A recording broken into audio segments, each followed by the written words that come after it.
Hey, it's Chris Clark with discgolf.law. I'm really curious to hear from you on this one. What is Innova doing, and is it okay? Historically, Innova has been the manufacturing partner for Discmania discs. And so many discs in the Discmania line historically have been manufactured by Innova.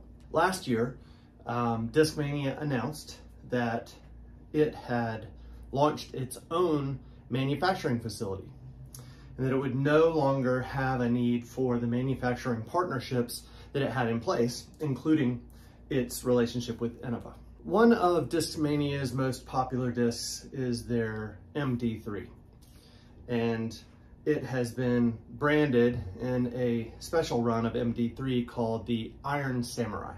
When Discmania took the manufacturing rights to that disc away from Innova and brought it in-house so that it could be made in their own factory, Innova didn't seem too happy about that. And now we're starting to see Innova's backlash. Innova has recently announced that they are releasing a new disc called the Mid Disc 3.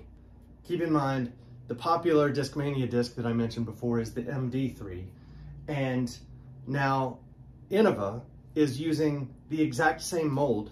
As I mentioned before, Discmania had another name for this disc, called it the Iron Samurai. Innova is calling their disc the Metal Warrior. So is this okay? Isn't this going to create confusion in the marketplace? And what, if anything, could Discmania or Innova, for that matter, do? Well, the important thing I would want you to know from this video is situations like this that create confusion in the marketplace and that create confusion for people like us, for the customers, are avoidable.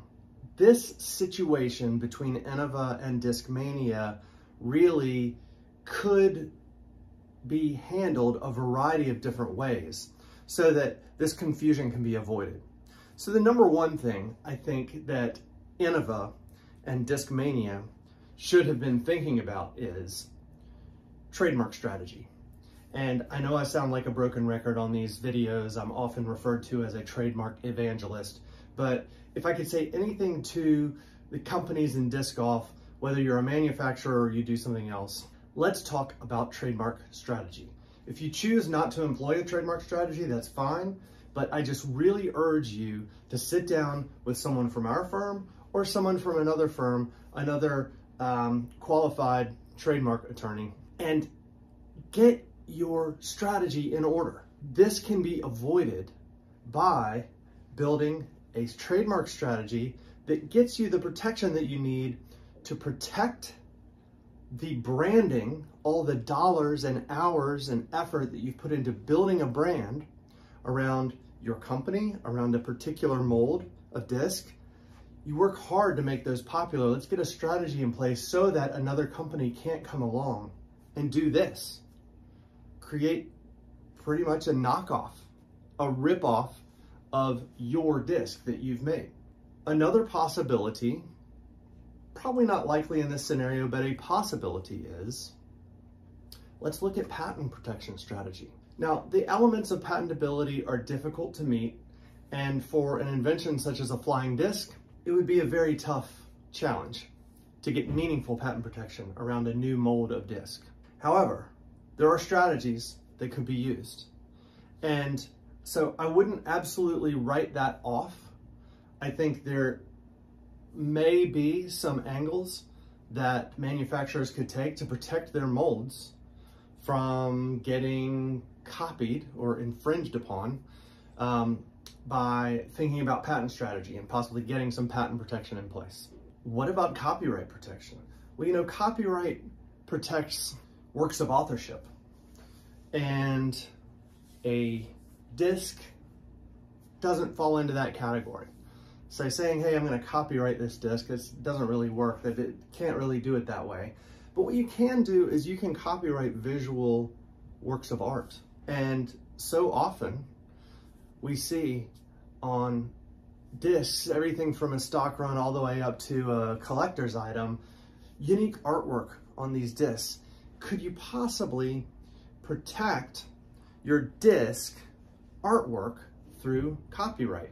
Or could it at least be part of a protection strategy for the product that you've worked so hard to create? So those are a few examples from the intellectual property world where I feel like this situation really could have benefited from some strategic planning and some counsel and doing a little bit of work to protect things ahead of time. But above all of that, I really think the answer to this should have been a really well-drafted written agreement between Innova and Discmania. It blows my mind that these two great companies, successful companies, huge brand loyalty, huge customer bases, affiliated with some of the top names in the sport, these two companies didn't have an appropriately negotiated and drafted written agreement between them that spelled out ownership rights to these designs, these molds, these brand names for the purpose of protecting their customers and avoiding confusion in the marketplace like what we're seeing right now and what appears to be likely to continue seeing things like this. So my question to you is, what Innova is doing okay with you? Is this expected? Should Discmania have known about this and tried to protect themselves from it? And if they didn't, oh well, that's on them.